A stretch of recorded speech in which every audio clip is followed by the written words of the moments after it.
when the lights suddenly go out in Edenview, a neighborhood built on cutting-edge technology and the promise of safety. Mark realizes this blackout is far more sinister than a simple power failure.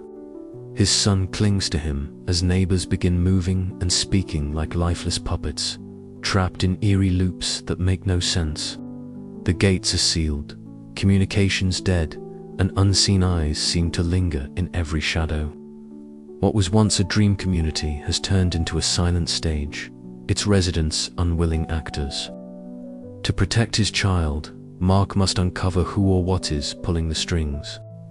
The moment the lights flickered and died, I knew something was wrong.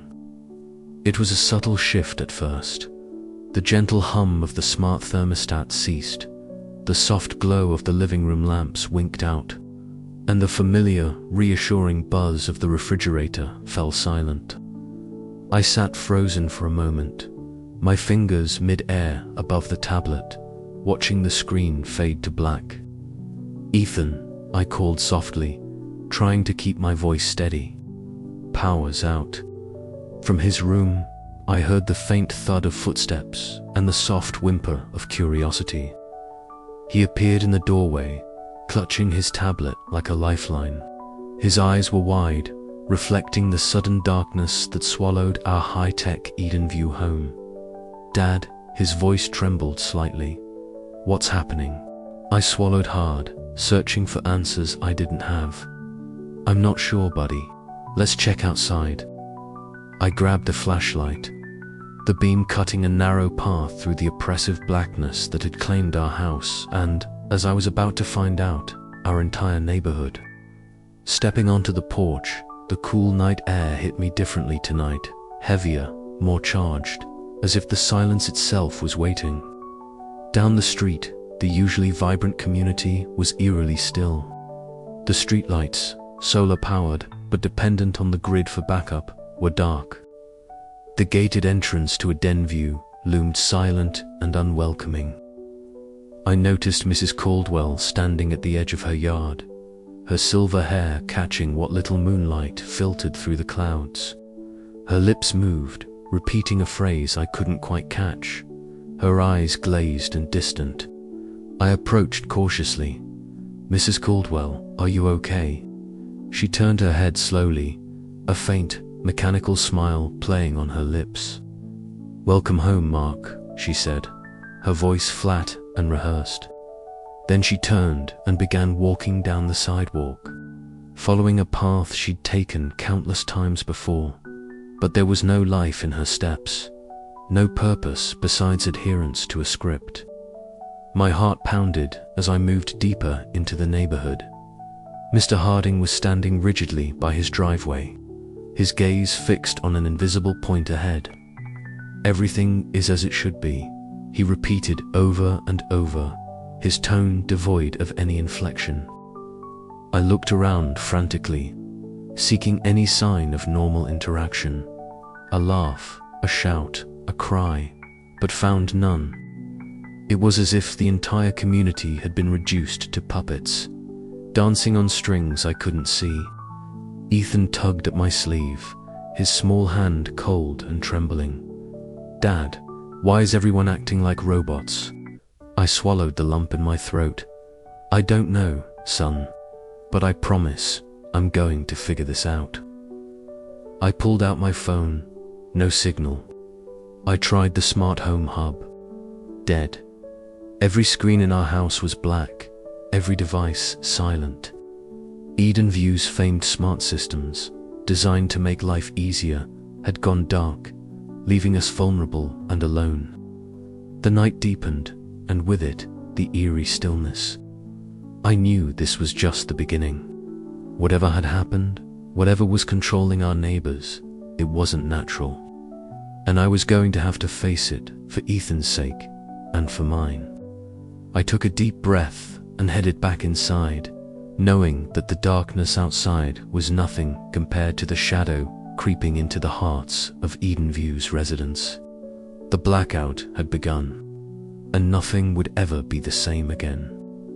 The sky outside had already darkened when the power snapped off, plunging Edenview into an unnatural twilight. I stepped outside, the sudden silence of the neighborhood pressing in like a physical weight. The usual hum of electronics, the soft chatter of neighbors, even the faint whir of air conditioning units all gone. I headed toward the main gate, my footsteps echoing against the pavement. Reaching the steel barrier, I pressed my palm against the cold metal. A voice interrupted the silence, a calm, mechanical tone from the intercom. Access denied. Gates are locked. No exit or entry permitted indefinitely. The words echoed, chilling in their finality. I tried the keypad, inputting my access code, but the system was unresponsive. The gate was sealed shut, and there was no way around it. I pulled out my phone, fingers trembling slightly. The screen lit up, but no signal bars appeared. I toggled airplane mode off and on, reset the device, even stepped onto the little hill near the gate, hoping for a signal. Nothing. The neighborhood was cut off. I could still hear the muffled sounds of neighbors gathering, their voices rising in confusion and fear. Down the street, I saw Tom shouting into his phone, the frustration clear on his face as the device refused to connect. Across the road, Mrs. Harper was standing in her driveway, repeatedly dialing her daughter's number, each call unanswered. I approached her cautiously. "Mrs. Harper," I said softly, "the phones aren't working anywhere. It's not just you." Her eyes widened, a tear slipping down her wrinkled cheek. But why? Why would they do this? I didn't have an answer. No one did. The community center's big screen, usually alive with neighborhood announcements, flickered and went dark. Streetlights blinked once more before succumbing to the blackout. The only illumination came from the pale glow of emergency lights inside some homes, casting eerie shadows on the manicured lawns. I hurried back home, where Ella sat cross-legged on the living room floor, his small hands clutching a handheld game console. The device powered down as I entered, the screen going black just like everything else. He looked up at me, confusion and fear swimming in his young eyes. "Dad, what's happening?" I crouched beside him, forcing a calm I didn't feel. "I don't know, buddy. But we're going to figure it out together." Outside, the murmurs of neighbors grew louder. Groups formed in the streets, their faces tight with worry. The reality was sinking in. Edenview was locked in, cut off from the outside world, with no way out. I paced the length of the house, my mind racing. The smart home systems that controlled the gates, the cameras, even the streetlights, they were all offline or locked down remotely. But who was behind it, and why? A sudden knock at the door startled me. I opened it to find Tom looking grim. "Mark, have you seen the cameras? They're all dark. Someone's controlling everything." "I know," I replied. "The gates won't open. Phones are dead. We're trapped." His jaw tightened. "This is bad. Real bad." The night deepened, and with it, the fear. The well-ordered Edenview community, once a beacon of safety and technological convenience, had become a cage, and we were all locked inside. As I watched neighbors huddle together under the dim streetlights, I realized that this was just the beginning. Whatever had shut down the power and sealed us in had plans, and those plans were unfolding with terrifying precision. I needed answers. For Ella's sake, and for everyone trapped here, I had to find a way out, or at least understand who was pulling the strings. The night air felt colder now, heavier, and the gates remained resolutely shut, but I wasn't prepared to give up yet. This was Edenview, and no one was leaving, not until I said so. The blackout was not just a power failure, it was a lockdown, and the clock was ticking. The darkness had settled over Edenview, like a heavy blanket. But it was the silence, the unnatural stillness, that truly unnerved me. I sat on the edge of my porch, the glow of my phone screen long since dead, the faint hum of a distant generator, somewhere beyond the gates, the only sound breaking the eerie quiet. Around me, shadows moved with an unsettling rhythm. I couldn't shake the feeling that something was watching, something orchestrating. Earlier that evening, the first signs had been subtle. I noticed Mrs. Carmichael walking down the street, her gaze fixed ahead, lips moving in a whisper I couldn't hear. She passed the same lamppost 3 times, each time stepping in the same way, her fingers twitching as if rehearsing an invisible script. A group of men across the road followed a prearranged path, their footsteps echoing in unison. I rubbed my eyes, thinking exhaustion was to blame, but the sight was undeniable. I stepped off the porch, the gravel crunching under my boots as I moved closer. The streetlights flickered erratically, casting long shadows that danced like ghosts. I caught snippets of their conversations, phrases repeated in a monotone, devoid of emotion. Order is paramount. Protect the perimeter. Wait for instructions. It was as if they were actors reading lines from a script they'd memorized but didn't understand. My heart pounded. What had happened to my neighbors? Why were they behaving like puppets? I knew I had to find answers, but fear rooted me to the spot. Then I saw Ben, my neighbor from downstairs. His eyes darted nervously, and his fingers trembled as he adjusted the collar of his shirt. I called out to him, "Ben, hey, are you okay?" He froze, then turned slowly, his face pale under the moonlight. "Mark," he whispered, voice tight, "you're seeing it too, aren't you?" I nodded, stepping closer. "What's going on? Why is everyone acting like this?" Ben's eyes flicked around the street, as if expecting someone to appear out of the shadows. "It's not us, it's the system, the blackout. It's just the beginning. We're trapped, and worse, they're controlling us." Chills ran down my spine. "Who's they? Who's controlling us?" He shook his head, swallowing hard. "I don't know, but it's like we're all just pieces in some twisted experiment. The cameras, the sensors, even with the power out, some parts are still watching, still directing." I looked back at the streets, where neighbors paced in the same loops, their faces blank, their words hollow. The idea that we were being manipulated like marionettes was almost too much to bear. Determined, I tried calling my sister, hoping for a lifeline beyond Edenview. The line crackled, distorted voices blurring into static before the call dropped abruptly. I tried again, each attempt ending the same way. Silence, then dead air. Frustration welled up inside me. We were isolated, cut off from the world, and worse, it seemed the community I once trusted was now under some unseen control. I clenched my fists, the weight of responsibility pressing down harder. I had to protect my son, and if I was going to do that, I needed to understand what was happening here. As night deepened, I found myself drawn to a cracked window overlooking the street. There, under the dim glow of a flickering street lamp, neighbors moved with mechanical precision, resetting their positions as if rehearsing for a play they could not escape. The chilling realization settled in. Edenview was no longer a place of freedom. It was a stage, and we were all actors bound by an unseen puppeteer's strings. But who was pulling those strings? And more importantly, could I find a way to cut them?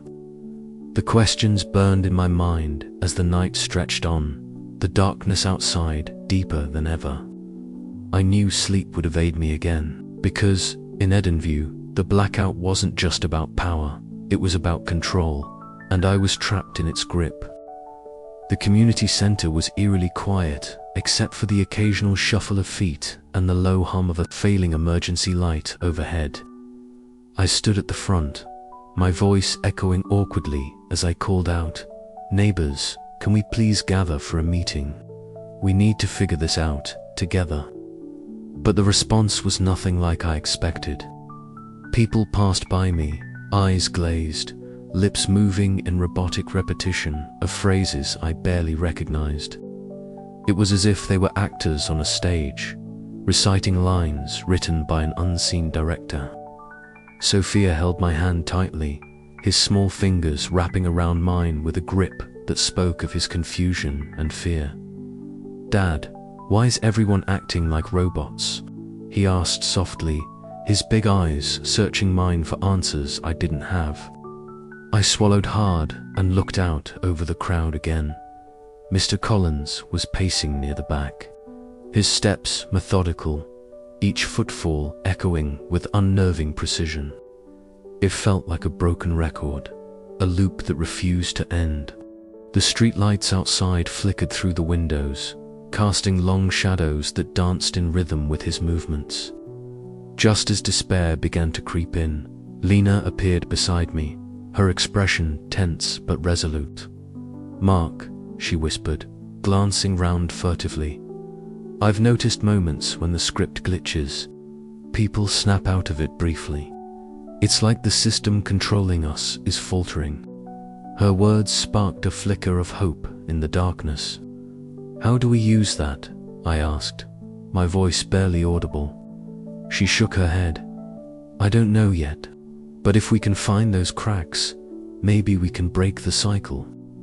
I nodded, determination settling in my chest like a stone. We couldn't let this control win. Not here, not in Edenview, not with Sophia depending on me to protect him. The meeting dissolved into fragmented whispers and confused glances as the scripted behaviors resumed, shutting down any chance of normal communication. But I was no longer just a man trying to organize a community meeting. I was a father, a fighter, and maybe, just maybe, the spark that could ignite a rebellion against the unseen puppeteer. As I led Sophia back through the darkened streets, the silence was broken only by the faint hum of the smart systems struggling to maintain order. Somewhere deep inside the network, a glitch flickered a tiny fragment of hope in the collapsing world of Edenview. I clenched my fists. This was only the beginning. The night stretched on, thick with uncertainty and the oppressive weight of control. But for the first time since the blackout, I felt a sliver of resolve piercing the darkness. We had to find the source, break the script, and reclaim our lives. Because in Edenview, the fight for freedom had just begun, and I would do everything in my power to win it for my son, for our neighbors, for whatever remnants of humanity still remained. Outside, the shadows deepened, and the hum of the broken smart systems thrummed like a heartbeat struggling to survive. And I swore to myself that I would not let that heartbeat fade into silence.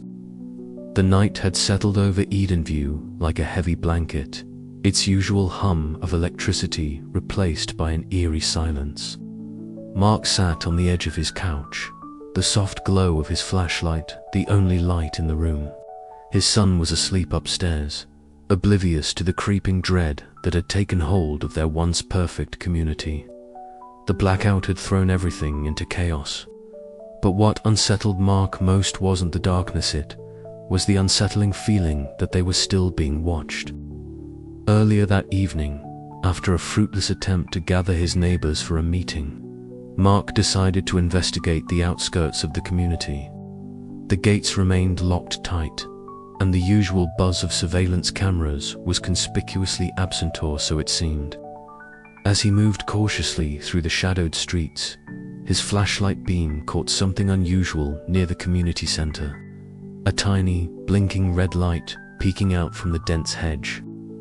Kneeling, Mark brushed aside the leaves to reveal a small camera lens, its glass gleaming like an unblinking eye.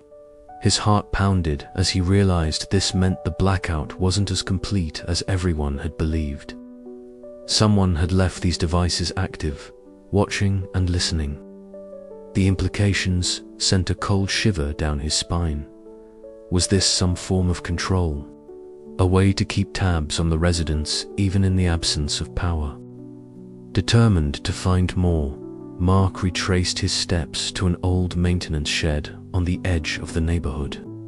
The door creaked as he pushed it open, the stale air inside thick with dust and disuse.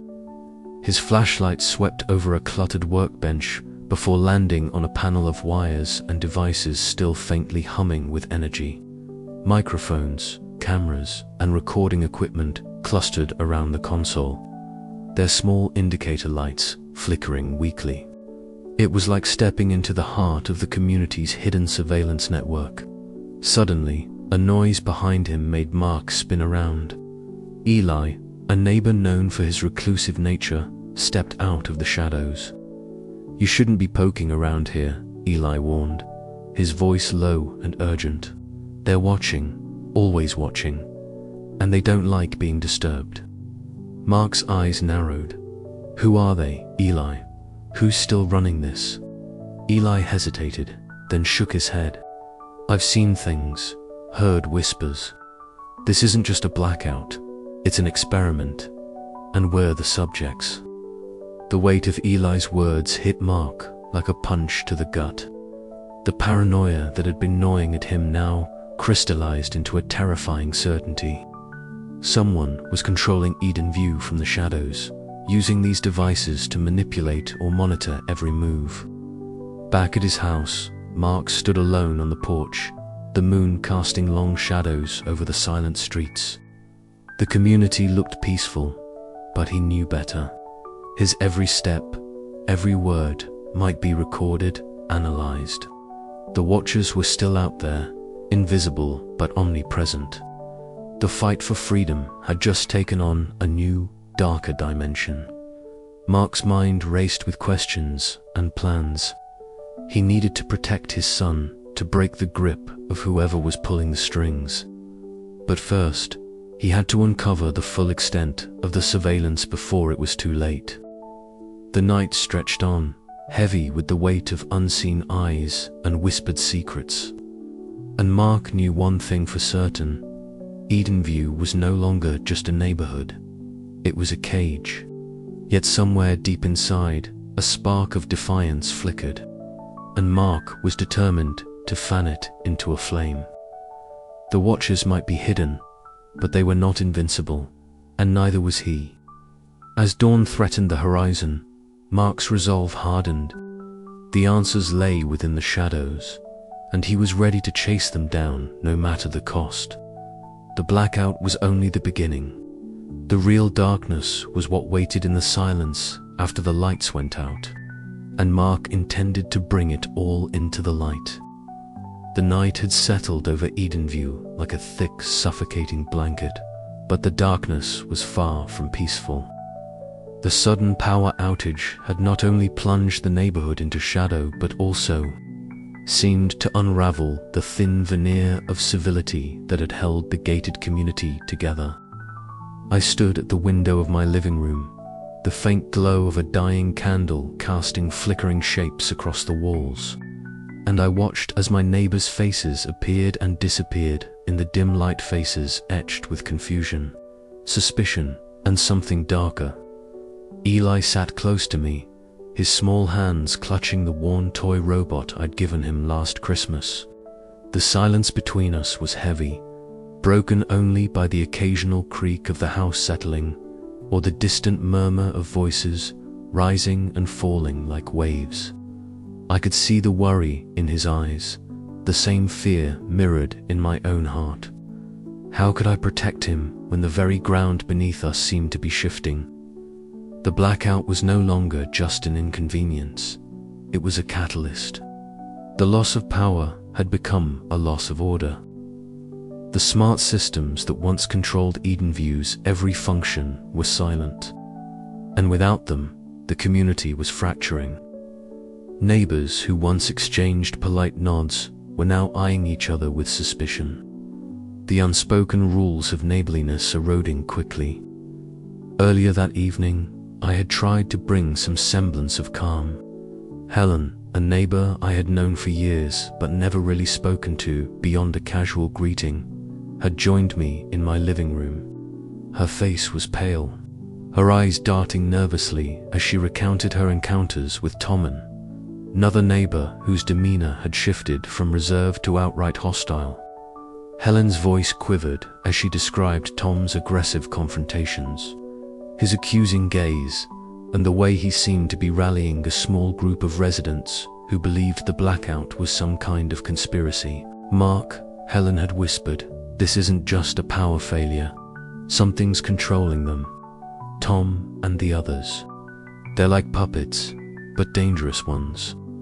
I wanted to believe that reason would prevail, that we could hold the community together, but the reality was far more grim. The more I listened, the more I realized that fear was breeding factions. Some neighbors wanted to barricade themselves indoors. Others prowled the streets looking for scapegoats. Trust was becoming a scarce commodity. A sudden shout from outside shattered the fragile quiet. I rushed to the window and saw Tom confronting Helen on the cracked pavement under the flickering streetlights. His voice was harsh, accusing, and she stood her ground, defiant despite her obvious fear. The tension between them was palpable, a powder keg ready to ignite. I grabbed my jacket and stepped outside, the cold night air biting at my skin. "Tom, Helen, enough," I called out, trying to inject calm into the chaos. Tom turned sharply, his eyes narrowing. "Stay out of it, Mark. This isn't your fight." "It is when it affects all of us," I replied firmly.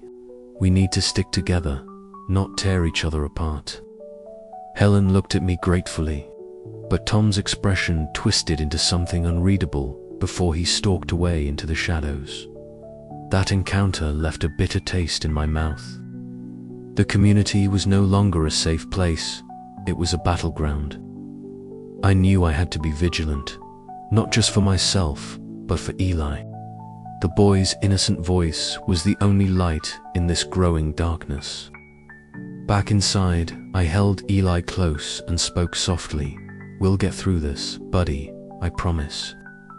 He nodded, but the fear in his eyes lingered. I could feel it, too, like an undercurrent, pulling us deeper into uncertainty. The following days only confirmed my worst fears. At the community center, once a hub of friendly gatherings and neighborhood events, meetings turned hostile.